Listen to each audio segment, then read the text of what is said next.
What is up, everyone? It's Ryan Moran and Ryan Gallagher here on R&R Talking Football. Tonight we got a specific New York Jets episode relating to where the team currently stands with some of their players, as well as a general off-season preview that we'll get into later on in the episode. So Ryan, if you want to just go ahead. Yeah, I'm excited to jump into it, see kind of where we line up, I guess, where we value certain positions, I guess, going into this offseason. And yeah, I'm excited to go into it. Absolutely. So we'll get started with this one, just talking about the current core that the Jets currently have in place. Obviously, this is a team who has taken a bit of a different approach these last 2 years under Joe Douglas with the youth movement. This year, they played the most amount of snaps for all rookies in the NFL, which was very encouraging, and those players went out there and played well.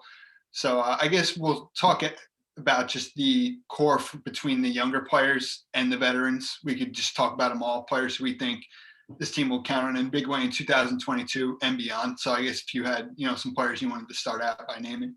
Yeah, so I think let's mention the players that we didn't have this season. I think Becton and Carl Lawson.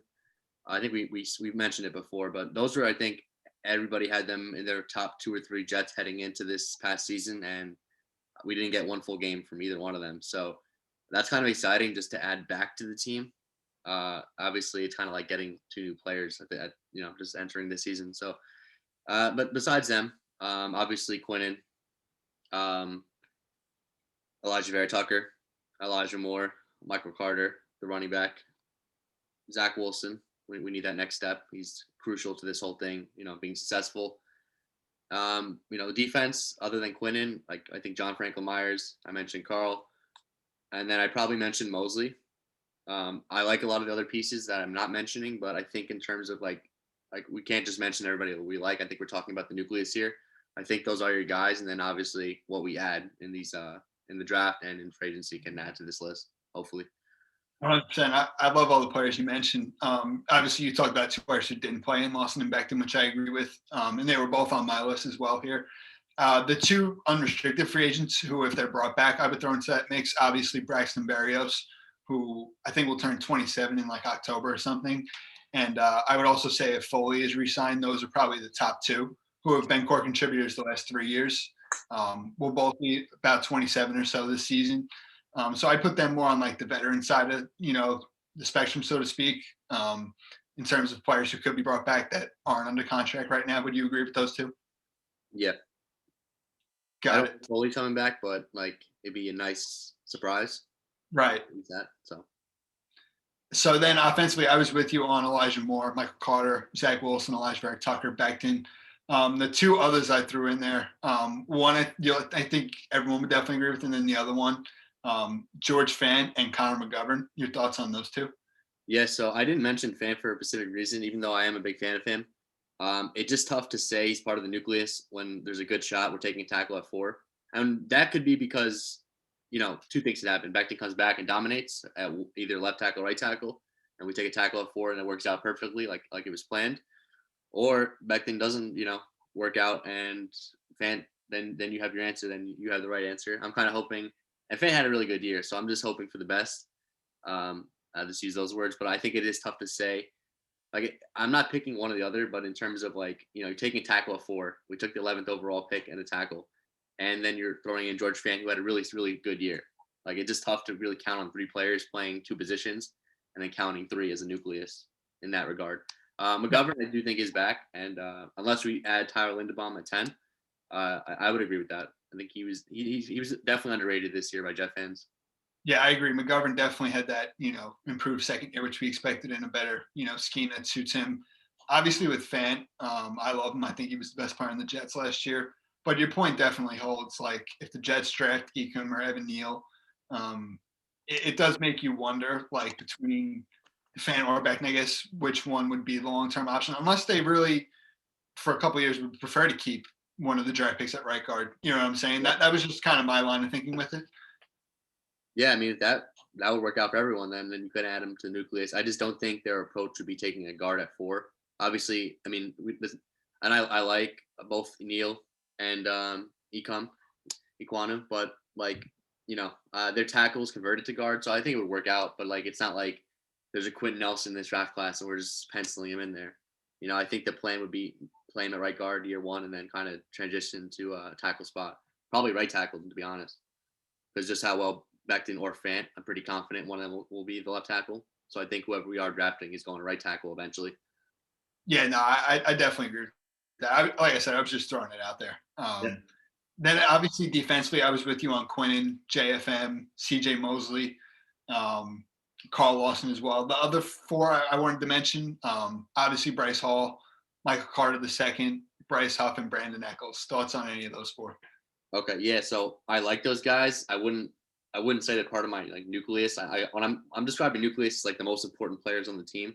Obviously, secondary, I didn't mention anybody, so that's a major concern. But that's also why we're probably going to heavily address it this offseason. Bryce Hall could be part of that. I do like the development from year 1 to 2. I wouldn't necessarily say he's one of the even 4 or 5 best defenders on the team right now. I think he's right around there, and hopefully he gets there. Like I'm hoping for that, obviously. Bryce Huff, I absolutely love as a situational pass rusher. But for right now, I think he played like 6 games this year. It's just tough to count on him either. I guess you could say the same thing for Carl Lawson, but I feel like the talent for Carl and the contract kind of puts him in that spot as well. And who you said Michael Carter the second, right? Yes. Yeah, so Carter the second's interesting because I do think I do think he's probably the best corner on the team right now. That might be like not a popular opinion. Obviously, I know Bryce Hall a lot of pass breakups, and he did have a good year. I just think I think Carter just had a really couple like silently good games. Just kind of went under the radar because a slot corner position really isn't flashy or sexy. And I don't believe he had any interceptions, but just a couple games that come to mind, like the Buffalo game. Maybe that's recency bias, Week 18. I thought how he started the season was incredible in Carolina. He made some really good plays in that game, and just throughout the season, anytime that I know he got hurt in a couple games, but then he ended up coming back in. But I just thought, honestly, I mean, it's close between him and Hall, but I think I would just edge him out for the player who kind of had the. I don't really remember him having a bad performance. That's why I kind of say that. Yeah, no, that's a very good point. And like you said, he started the season very fast, whether it was pass breakups, helping against the run, even some pressure on the quarterback, obviously from that slot position.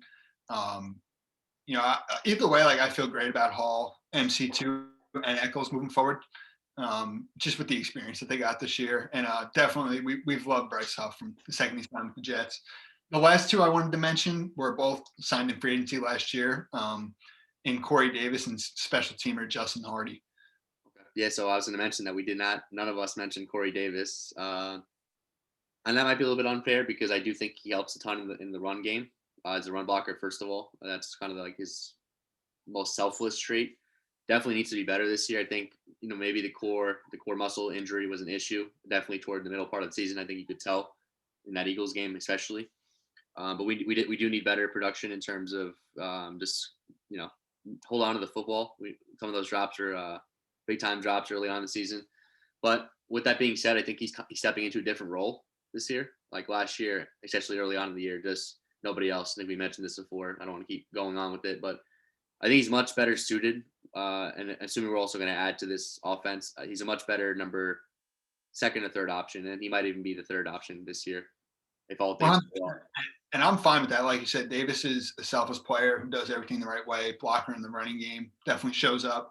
I think Davis is going to have a big 2022 season in a more favorable role, with Zach in his second year, more time with LaFleur, Elijah Moore probably taking on a bigger role. I think it's just going to make things easier on CD. On the intermediate level, I mean, he's very good, outs, in routes, digs, over the middle. I think, that's where you'll see him have a big year. And then with Hardy on special teams, I mean, he definitely had a great year. I think he's somebody who is great for the culture. He's a winning player who's respected. Was a vocal leader on the team. So I'd probably throw both of them in that mix as well. Yeah, that's fair. Hardy's kind of always going to go under the radar just because the gunner special teams ace is not really a flashy position, but he certainly is a valuable player, and I think that'll hopefully pop up more when more fans when the Jets are in the mix of things, when people care more about the team. So. Yeah, absolutely. So do you have anything else on that, or you want to hop into the next part here? No, I think we covered basically. We went through most of the roster. I mean, how many of those guys would you actually put in? Like, we use the word nucleus again, but obviously we kind of highlighted what we hope to be a lot of these guys, but I wouldn't say all of them are in there. Right. Like, how many would you put in your personal one? I think I had 8, 7. I would say Moore, Carter, Zach, AVT, Becton, Quinnen. It's I think tough. you would say Fan, right? I'm pretty sure you're I would say Fant, probably Bryce Hall, MC2, JFM, I guess. okay. So you went a little bit more than me. I think you had Yeah. 11 or 12. I Yeah. went Just with about great. 10. Just being because I'm also leaving room for free agency and the draft that's coming up. Right. So it's just kind of as much as I want to put them all in, based on the year too. Like I don't think we can based on what we just did. But then again, like a point that you made throughout our entire series here is like a lot of these guys that we're mentioning are young guys. So like the development should be a big, hopefully a big time jump from 2021 season to 2022 for us. Yeah, 100%. So with that being said, we'll get into the next part here, our offseason outlook and preview. The Jets are a team that's going to have a ton of cap space. Once again, they're already projected to have a ton, and there'll be more on the way with some more releases that'll come here in the coming weeks. With free agency being about 6-7 weeks away, what are your, and obviously they have a ton of draft capital, which we've discussed a ton, 2 top 10 picks, 4 in the top 38, and then 9 total all in the first 5 rounds. So I guess what are your core needs that you think the Jets have to get addressed this offseason? Yeah, so let's dive into free agency first. So that's what pops up first for everyone. That's what the plan is going to start with for the Jets. So might as well jump there. Obviously, the free agency will kind of dictate where we're going or where we think the draft's going to go. So I'm looking at free agency as like a whole. Obviously, the Jets have a ton of money. I think I'll say 2 positions, and this is probably the same 2 for everyone, but it's strictly just because of how good the free agency market is for these 2 positions. It's safety and tight end for me. I would also probably sign a corner in free agency because I don't think the Jets are planning on taking one at 4, and that's 10 is even questionable at that point. So let's just start off first with safety because I think safety is probably the most stacked group in free agency. There's no I look at this kind of like the edge rusher market last year where we shouldn't be walking out without one of these guys. And obviously, like Jesse Bates is probably going to be franchise tagged or resigned, so like we might not be able to get like top of the top market. Marcus Williams is a possible option, obviously, depending on what happens there, and he'll probably be the most paid, I'm guessing, if Bates is off the market. But even if that doesn't happen between those 2 players, like there's still guys like Jordan Whitehead. They wanted to go a little bit older, like Tyrann Mathieu out there, obviously. That would depend on a few factors, but I'm good with a lot of these guys. I love Kearse from the Cowboys. He's coming off a pretty good year. So like I have a couple guys in mind. Those would probably be my 3 between Mathieu, Kearse, and Whitehead. I think Whitehead would be great for the run game for us specifically. Safety, and a lot of Jet fans know the Ashton Davis angles weren't good. So I just want someone to come and wrap up and make some plays in the run game. Obviously, we still need. It's just interesting to me because of how pick 4 goes. Because I think I've said on here I don't want to go defense. So obviously, if one of the edge rushers falls, I don't want to go back and take a defender at 10. But I am kind of in the mindset that it's most likely going to be a tackle at 4, and then possibly opens the door for me personally if Kyle Hamilton falls to 10. But then again, you can't bank on that. What I'm saying, obviously you might have a decent idea of what's going to happen, but that's still you're still weeks away from the draft at that point. So I do wonder if the Jets get aggressive and maybe double down at safety. I'm even good with like taking a mid-range guy like Whitehead, and then if they want to add another veteran just in case, like a Tart from the Niners, who's also a free agent, I'm good with that because then that still leaves the door open in terms of drafting a player. And Kyle Hamilton would be like an exception. He's like the only safety I'm taking, obviously at 10. And that's not even set in stone. It's just kind of an idea I had, but I rambled on there a little bit because I think there's so many ways the Jets can go. Obviously, with all the money they have and the draft picks. For tight end though, this is one I'm definitely addressing in free agency. Like tight ends take a while, and I know a lot of Jet fans want whatever tight end you want, whether it's the guy from McBride or Bucker. Right. Yeah, there's a ton of options. A lot of them take a long time to develop, and that's just a fact. Like, unfortunately, for the most part, rookie tight ends don't make a major impact at all. So I'm looking, like, obviously Schultz, if he hit the market, that would be great. But he's gonna have a lot of suitors. My ideal guy would probably be Tyler Conklin from the Vikings. I think that would be ideal. He's actually one. Took a while to get going, but this year, another key thing, he didn't miss a game all year. Played all 17 games. He had, I think, the 4th or 3rd most snaps played by a tight end. So, like, definitely that would be a great addition. Yeah, I love all the points you made at safety and tight end. I think most Jet fans would agree those are probably the two positions. I loved your point about the safety being like the edge market from a year ago, where the Jets got Carl Lawson and obviously Benny Curry as well. I think you said it best. Marcus Williams and Jordan Whitehead are presumably the top two, considering Jesse Bates is, I think, definitely getting franchise tagged. I love Whitehead. You know that against the run. He's a physical, hard hitting, strong safety. I think the perfect player in that regard. Even that second tier, like there's some good players. You know, I love Jaron Curse, like you mentioned, Deshaun Elliott. You know, you look at Ronnie Harrison, Bobby McCain, Jaquaski Tartt, who you mentioned. You know, there's a ton of players there, and I think the Jets are going to have an opportunity to walk away with at least one, and if they want, a second starting safety there in free agency. And it still wouldn't even at that point like take away from drafting someone. Like I think you can just never have enough good football players. Um, at tight end, you said if Dalton Schultz is not franchise tagged to re-sign before free agency, definitely have to have interest there. But like you said, there will presumably be a lot of suitors for him. I love Tyler Conklin. Somebody I've even had some interest in as well is Durham Smythe from the Dolphins. I think to be able to ease in a Trey McBride or a Jeremy Ruckert or whoever with just a veteran player, a guy who's just had a good year of receiving production. He's a capable blocker, provides some size. So I would agree that those two positions in free agency have got to be addressed. Yeah, I'd even take a dart for Njoku. I mean, we've seen a Browns quarterback holding back someone else that's going to the Super Bowl. So like, I wouldn't be surprised if Njoku plays much better on a second team.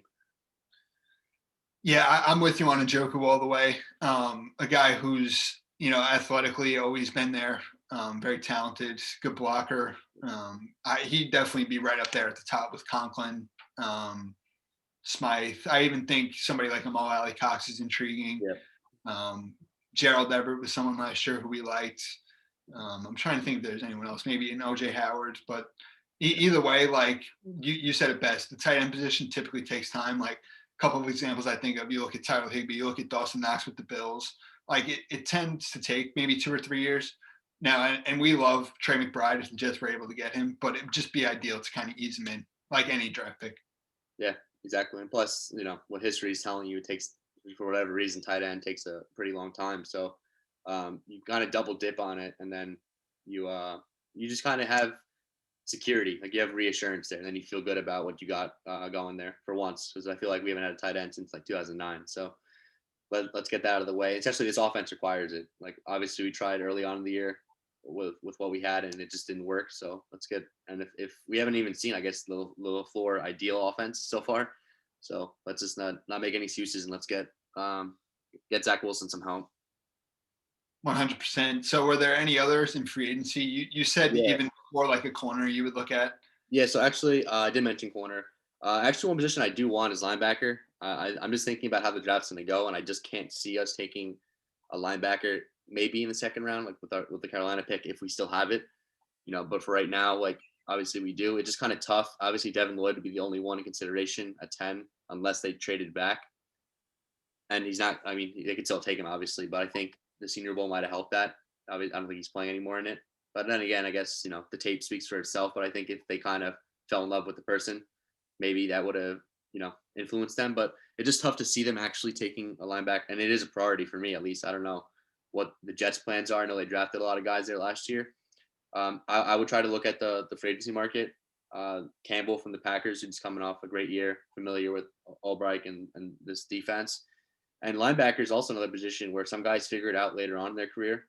Like Campbell's definitely one. I think he had some early success, but then was kind of up and down the last couple of years. But then this year just had a really, really good year. Like the story kind of reminds me of Demario Davis with us, where he had all the ability, and then obviously his first couple of years in the league were pretty disappointing. But then when he got traded back to the Jets the second time, like from there and even present day to the Saints, which is like 5 years, he's been a Pro Bowl, all pro kind of linebacker. So that's another position I just kind of want. I know we had Mosley, but what we had this year just wasn't enough for me. And if we're not going to ideally prioritize it, because we have so many needs, I think we should. And it doesn't have to be Campbell. There's another couple options there. I forgot the guy's name from Atlanta. Foy. Yes. Yeah. I can't pronounce that. If you guys look it up, he had like 200 tackles this year. Another guy is very familiar with Albright and this scheme. So like those two would be like just kind of great transitions into this defense. And I do think it's a pretty big need. That's kind of the one that's going under the radar the most this just so far and going into the offseason. I think that's the one that's being slept on the most. 100%. Yeah, I agree with you there on linebacker. Ideally, the way I look at the draft, I think in the third or fourth round, there's going to be some depth. But if they're able to sign Devontae Campbell, Foy Sage, whoever, like I would definitely be pumped, especially the familiarity, like you said, with Ulbrich and how I love the Demario Davis comment you gave there for Campbell. How just you've always had the talent, and then it just starts to really come together in the middle of your career like that. Um, obviously, I think O line and D line depth is always important, especially with Joe Douglas, and I think they've proven that. It'll be interesting to see, how they look to go about that in free agency before the draft. And then offensively, I think we feel great about Elijah Moore, Corey Davis, and if Braxton Berrios is back. But that being said, I still think they will look to add another starting receiver. Would you agree with that? Yeah, I just don't know if it's going to be a free agent per se. I think the only one from free agency I'd be looking at is Godwin. But even then, I think, and I love Godwin, but he's been injured before besides this ACL. Maybe you could say fluky stuff, but like fingers and just injuries like that throughout the years. And Douglas, that's why I kind of mentioned the Conklin for him. I think they're looking for guys who have been relatively healthy. And it's kind of unfair because injuries happen in football, but I guess when you kind of have a track record of it, it makes it tougher. And everyone that seems to come here gets injured, worse than they were elsewhere. So I think that's kind of a priority this offseason. So yeah, 100%. You don't think there's any chance Devontae Adams or Mike Williams are available, do you? I think Mike Williams might hit the market. I don't see why the Chargers wouldn't re-sign him. I don't think he's a great scheme fit here, and I love Mike Williams. I just don't see that happening. Adams is a different story. If he hits the market, he's probably going to looking close to 30 million. I don't know if Douglas is willing to, throw that out, but I'm not going to be against signing Devontae Adams, but I do think it's a little bit risky. For us, we've had some bad contracts in the past, but Devontae Adams is that good of a receiver. He's been top 2 or 3 for the last, I don't know, couple seasons at least. So, but I don't see him hitting the markets. I don't think we have to worry about that. Right, I'm with you. As much as Adams is my favorite player that doesn't play for the Jets, it's just seems unlikely. Now, I was thinking like the age thing that was brought up, like in our lifetime. Brandon Marshall had by far the best offensive season from any Jets player, and he was 31 that year. So I do think Devontae, if you get 3 or 4 great years out of it, like I definitely think it's worth it. I guess just I'm hoping, but I don't expect it, so to speak. Yeah, that'll be some splash for us, but I think at that point you're probably looking at a tag and trade. But right. The Packers have so many. We got to see what happens with Rodgers first. So that's going to determine everything with Devontae. So very true. So is there anything else on the free agency end you think should be addressed, or you want to go to the draft? I just mentioned corner. Yeah, corner's tough because like there are good corners in this draft class. Like we keep going back to, I just don't like. It feels like the Jets are going to prioritize the trenches, and that means offensive line and defensive line. So obviously we have the luxury of having 4 picks in the top 38 actually. But with that being said, one position we didn't mention for free agency, we did mention, but not in terms of how we're going to address it, is the wide receiver. Like I do think it's a decent possibility the Jets kind of get a veteran in here with this group. Obviously they got Corey Davis, but in terms of adding that number 1, they can still do it in the draft. Like in our last mock draft, I took Traylon Burks. That would excite me. I'm not sure if the Jets are willing to do that, but we do need that, I think. And Elijah Moore could be that. I just want to keep adding to that because then best case scenario, you do what the Bengals did. They had T. Higgins a year ago. Felt pretty good about him going into year 2, and then they just doubled down and took Chase. Now, granted, obviously we're not going to get that lucky where there's a Jamar Chase in this draft class. But with that being said, there's still quality receivers that come out every single year, and a lot of them have different skill sets. And Burks is one of those dudes I think would be a great compliment because he's so different than Elijah Moore. 100%. I do love Moore, and I think he's got the potential to be one of the best, be the Jets wide receiver 1. But like you said, just for Zach Wilson to have as much talent around him, whether that's Devontae Adams or Traylon Burks, having that, true X receiver with size, with speed, route running. You look at Burks after the catch, I just think of how creative Michael Flohr would be with that. So either way, I think, like we said, with Moore, Davis, and if Berrios is brought back, still adding a very, capable starting receiver is going to be important. Yeah, I think it's something that's going to be maybe the first thing done in free agency. I think or I don't know. I think that'll be, Depending on who's there. yeah, depending on who's available. Because I don't really. Obviously, we can sign one for depth. I just don't see anybody that the Jets. Do you see anybody in free agency that they're actually going to be willing to go out and spend big money on outside of Devontae Adams if he hits it the market, which Right. is I think Adams would be the only one. Obviously, it's something we've discussed. It's like a trade for an Amari Cooper or yeah. a Calvin Ridley, which would be interesting. But at the same time, like you said with the draft, there are so many players every year. It's an interesting balance because you would love to have just someone immediately for Zach Wilson in his second season when it's so pivotal. But for the long term, does it make sense? You have Warren Davis. Do you just go with a younger player in the draft who could grow with him? It's a very interesting thing I've gone back and forth on myself. I mean, I guess it's a good problem for us is we have so many needs that they'll get addressed some way. It's kind of like we're going through a puzzle with a lot of pieces basically and trying to figure out which direction they're going to go. But yeah, 100. that's it for receiver anyway. At corner, I'll just briefly mention, like I said, the cornerback class is pretty good. But I would still try to sign like a veteran. Obviously, we kind of have a really really young group as right now, and then if we add a rookie to that, obviously it gets even younger. I do think obviously last year it was a very hot topic with just Jet fans in general going into the season with whether the Jets should add a veteran corner. We didn't, and I think that probably will help the long run in terms of development of a couple of these guys that we've mentioned and Hall, even a guy like Eccles who might not be a starter just going forward. But like I'm looking at, and it doesn't have to be a big name. Like obviously, if we got J.C. Jackson, that'd be great in terms of someone who is a game changer like that. But I think I just kind of want someone that's like good. Like I want to just kind of focus on the trenches and just kind of that's how we win football games. Now, obviously, we still need corner talent, but I don't think we need, and I don't think there is kind of that Jalen Ramsey kind of player available. J.C. Jackson is the closest thing, but they're not really that similar. Um, so I'll be looking at like I'm trying to think of a name like Ward from the Chiefs, Jarius Ward. I think that would be a solid option. One that I kind of like in terms of because he's still young is Jackson, Dante Jackson from the Panthers. I just kind of want someone that's really good at tackling. I know that sounds like weird, but Eccles and I don't know why I have some scars from our secondary this year in terms of tackling, and more importantly, these guys are pretty good, pretty decent corners, and especially someone like Jackson, he still has a lot of upside. Athleticism is off the charts. I believe he's 25. And he's someone that's not great, but I feel like he can even take his game, especially if he's on a defense that we kind of expect the pass rush to be. I think maybe this would be a good spot for him. Yeah, 100%. I'm with you on the potential of, well, either way, whether they do go the veteran route at corner or if they continue to just take the value approach like they have under Douglas the last 2-3 years. Um, just because I do feel good about the experience that the players got last year. Even Javelin Guidry is a depth piece. I think he's someone we both love who could play inside and out.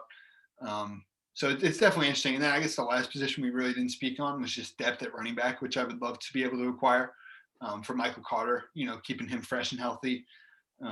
Just because there are so many, capable veterans usually on the market, I would love to be able to acquire somebody just having a reliable backup. Yeah, I mean, this one I think you can probably get through the draft. I'm not really stressing this one. Obviously, they wanted to add Raheem Mostert or maybe even Jeff Wilson Jr. to someone from the Niners. I'm totally good with that. But that still doesn't take away from me drafting one in the middle rounds. Oh, I'm with you 100% on that. I don't see how I don't see the Jets going out and spending money on like a Melvin Gordon, and I like Melvin Gordon, but like a few of these other guys who are out there right now that they're probably going to get a decent sized contract. I just can't see. I mean, the Niners did do it with McKinnon years ago, but I feel like with where the Jets are right now, I'm not going to say it's a waste of money, but yeah, I kind of want to just kind of go cheap with it and take the young guys to running back. So. Oh, it's exactly what I feel like. Last year, they were possibly rumored to be in on Aaron Jones if he got to the market. Like I by no means see that happening with the Melvin Gordon, the Chase Edmonds. Yeah. But like I said, it's just the value approach to have like reliable depth was all I was thinking with it. And I'm with you on drafting another running back in the mid rounds. Yeah, I think that'll happen, honestly. So. Yeah, I'm with you. So I guess you want to go into the draft here now. Yeah, because I obviously briefly mentioned it with what could happen. I do think me and you probably most Jet fans are coming to this assumption. Pick four is either going to be a tackle or one of the edge rushers. I think I'd lock it in honestly at this point. Um, I'd say probably like 60% chance is tackle. I do think the edge Kayvon is kind of possibly falling now. No, I mean, there's still a long, long time, but it's definitely more of a possibility than it was a month ago. So that's where I think they're going, and I kind of hope that they have a good idea. Obviously, the Texans still need to hire their guy, but I do hope by free agency there's at least a pretty decent shot of who they know. I think finding out what Jacksonville and the Texans are doing is most important. I feel like everyone knows the Lions are going to take an edge rusher, so like obviously figuring out if and I do think Jacksonville do end up taking a tackle. So it's really Houston for me. That's what I want the Jets to go find out whenever they do get everything in place there. And then from there, that's how I kind of start my offseason because that is such a big, you know, Foundation piece. yeah, and it's players that we really like, but they're at different positions. So that should change your entire approach, and it'll tell us a lot, I think, even in free agency. Because if the Jets do hypothetically, now I don't know if they're going to sign it to say they sign a guard, like besides LDT. Say LDT comes back for depth, and they go and sign a James Daniels or maybe even a Brandon Sheriff for like 3 years. That'll definitely, I feel like, change. I think the Jets then will be thinking that Kayvon's going to fall to them, or maybe they get aggressive and trade up and they say, all right, you know what, let's get this figured out and let's get the all line figured out and let's go help Salah. So like that's where I just kind of that's why I think free agencies kind of almost show our hand a little bit in terms of our plan. With that being said, I think everyone knows 4 would be guard or tackle or edge. 10's where it starts for me for our draft. Obviously, I said if Kyle Hamilton falls, you got to consider it at least, unless we do double dip and we pay top dollar for safety, which I'd understand because of how our safeties played this year. And I do think safeties definitely kind of underappreciated at the moment from just Jet fans because of what happened with Jamal. But I do think it's a key piece, even with the Niners this season and under Salah. Like, obviously people mentioned the Niners secondary this year, but like Tart and Ward were really, really good and have been for them for years. So like it's a crucial piece for any defense, but it's probably. But then again, like, do I want to go into the draft and say, okay, let's go take a safety at 10? Not ideally, but Kyle Hamilton is that kind of prospect where and we have 2 first-round picks, so like it has to be in consideration. Obviously, my answer will change if the Jets don't get a receiver that we really like in free agency or trade. If it doesn't happen for whatever reason, then I think either you trade back and take one, or you just take whatever one you want there because, like we've been preaching, everything for us is about the development of Zach Wilson. Obviously, we need to fill holes throughout the rest of the team, and we shouldn't just ignore the defense, but we have to prioritize. And I'm saying it now. We got to prioritize the offense over the defense for Zach Wilson. Yeah. Yeah, I completely agree with you. I would say it's pretty simple for me at 4. I don't know if you feel the same. I would power rank them: Kayvon, Ecom, Hutchinson, Neal. Would you agree? Yes. Yeah, Ecom's. Yeah, he might even be number 1 for me, and I love Kayvon. I just think like, and especially for what we want to do, like, and I want an edge rusher too. Trust me, like, and I hope we do figure. It'd be nice. I don't know. It's close. I'll say it's very, very close for me, and I'd be absolutely pumped up for either Kayvon or Iquanu. And I think there's that's probably who it's going to be for us, which is even more exciting. Definitely. I mean, you know, for me, Kayvon has been my favorite and the best all along. That has never changed. But Ecom has flown up for me a ton. Obviously, Hutchinson and Neal, I think, would both be slam dunks. Yeah. And then you said it at 10. It'll be interesting if Kyle Hamilton is there, if they definitely, show interest in him or not, which I'm all for just because I do believe he's that blue chip type of player. He's really complete safety with his range, his height, his ability to play in the box, on the back end, ball production, sacks. It's really all there. And then obviously it's interesting at receiver. I think ideally you'd probably prefer to trade down from 10 a couple of spots and maybe get a Traylon Burks, a Garrett Wilson, Chris Olave, Jameson Williams, Drake London, to be able to get one of them. And it will be interesting, the last 2 points with 10 I would make. Do they double dip really in the trenches and go OLDL with 4 and 10 if they go, one edge and one offensive line?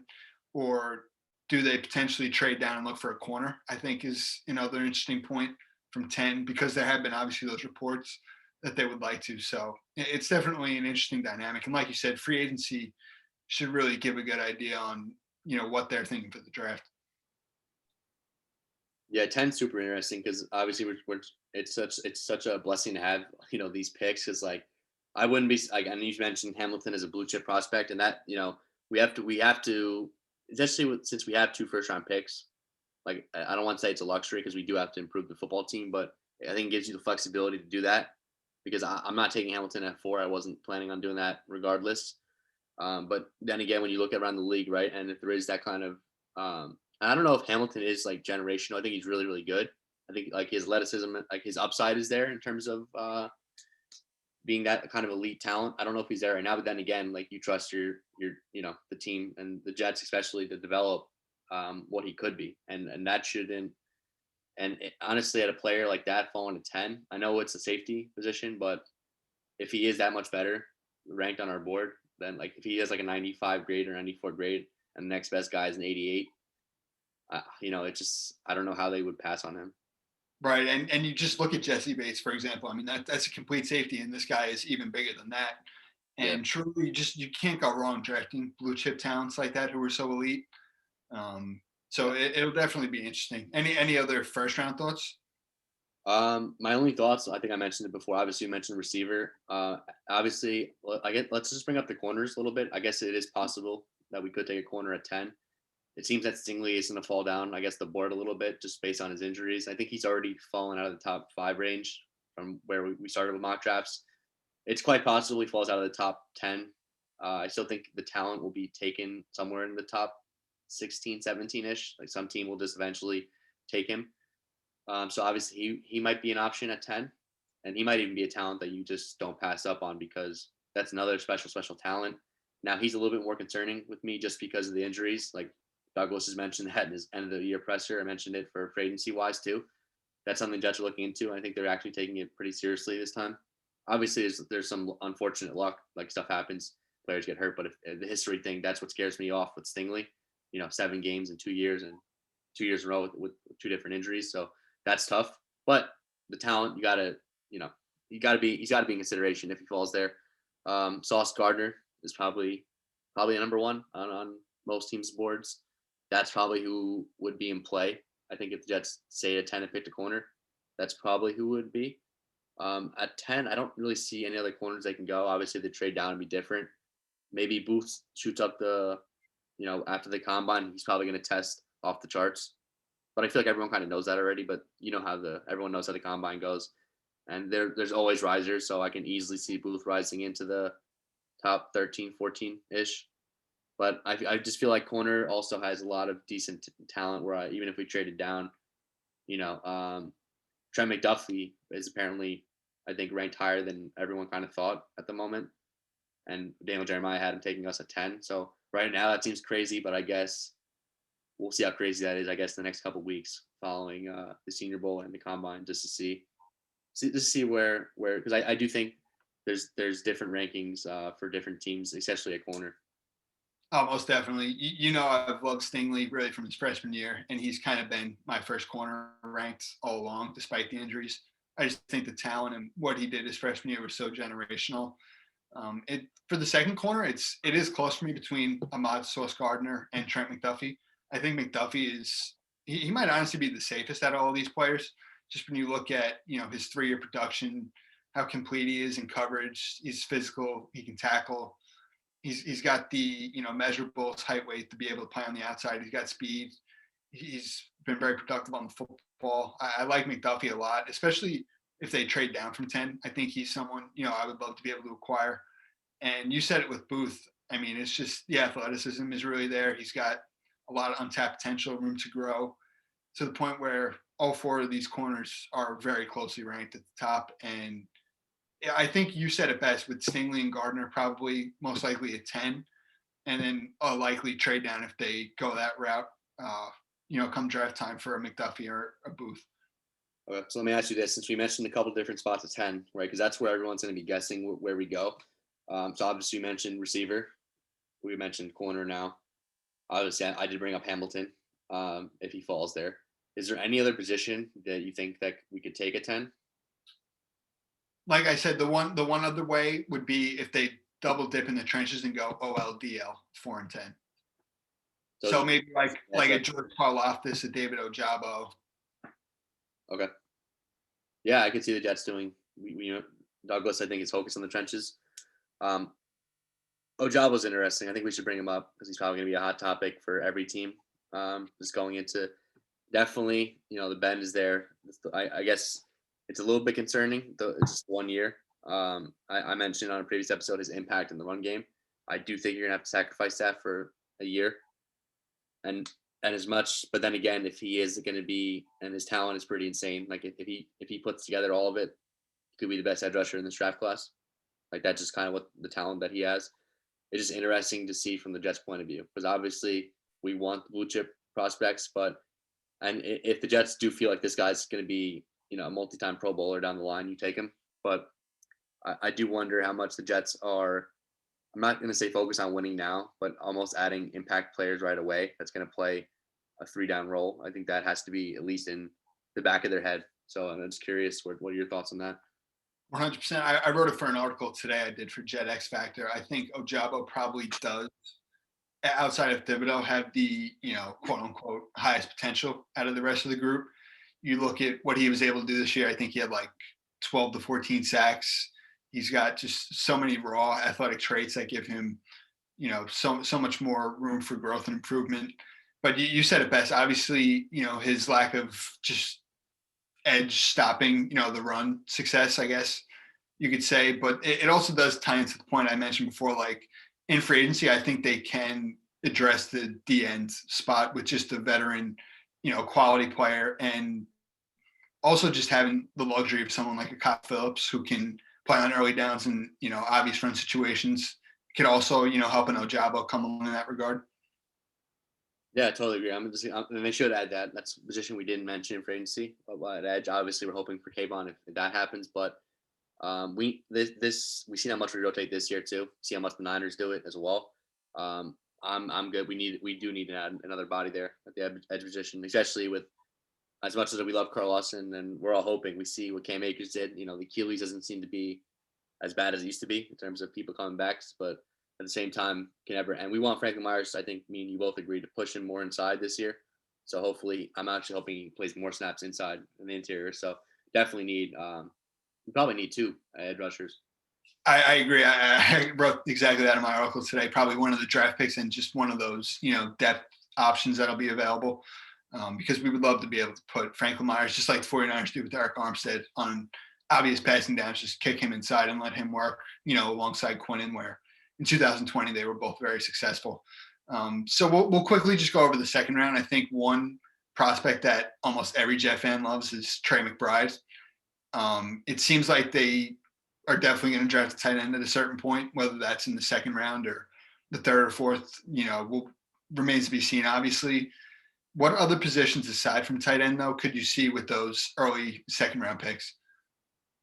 Yeah, a player that I really, really like, and he might end up going around 1, is George Pickens. And if wide receiver doesn't happen like we think it might happen in free agency, I'm even willing to trade up in the bottom of the first for him. Like, I don't think it'd be that much to move up a couple spots. I do think he's going to fall because of that, and the receiver talent I feel like there are going to be at least 4 guys that go before him. Probably 5 if depending on Olave. Obviously, people have, I think, different tastes and flavors when it comes to what wide receiver fits them best. But with Pickens' injury, it probably knocks him down the board for a couple teams and maybe off the board for a few teams. But I just feel like Pickens is going to end up as like the second or third best receiver from this class when it's all said and done. So that's someone that I really, really like, depending on what we do, obviously. And if we get Kayvon at 4, I'm definitely willing to take a guard in the top of the second. That's kind of a popular position just over the years in terms of the NFL draft, where historically, there's usually 1 or 2, and tackle usually falls out of round 1 for whatever reason. I don't know who will be right now. Obviously, we got the Senior Bowl is going to be a big indicator. I think there's a couple guys that I like from there, but I don't know if they'd be round 2 prospects. I think the only one I'm looking at is the Kentucky guy. Darren Canard. Canard, yeah. But he came in today at 315, I think. So I don't know if he's kind of, or was it 315 or 320? But either way, I think it was like 320, 325. He slimmed down though, I think. So like, I don't know if that's if his plan is to play tackle. Obviously, that would be. I mean, the fact that he has that flexibility is also be a nice thing. If we had Kayvon, at 4, he'd be definitely one of the guys I'd be circling at the top of the second. 100%. I'm with you. If obviously I'd love to get Cave on, and then it would definitely make going OL with 10, 35, or 38 that much more. You'd have to invest one of those picks into the offensive line at right guard in particular. And really from there, I'm with you. I love George Pickens, the height, weight, speed, just a vertical threat, contested catch, jump ball receiver. And I think obviously McBride and just the tight end in general would probably be in play there with the early second round. And it's interesting. I mean, maybe edge or linebacker. Obviously, it all depends on how free agency in the first round go. But I still think, there is that potential of addressing the front seven there with 35 or 38. Who are some guys that you think are going to make it there? Because I think everyone kind of assumes, well, Devin Lloyd's definitely going around one. N'Kobe Dean's interesting. I do think he ends up going in the 20s when it's all said and done, maybe the late teens. But I'm thinking, just based on how this draft is kind of stacked, I think that Lloyd will go kind of in the teens area, and then N'Kobe Dean will be all, like, just, I guess I think he'll play in a man scheme. But with that being said, I still think he goes in the 20s. So I don't know what team right now, but when it's all said and done, I think there'll be two linebackers only taken in round one. Is there anybody you want to take right at the top of round two? I think Christian Harris is the only one. Honestly, I don't know if there's necessarily any weaknesses to his game. I think he would fit the 4-3 will position really well. He's got great speed. He's very much like a read and react type of linebacker with some size, who would probably work well alongside Mosley. Obviously, they both have that Alabama connection.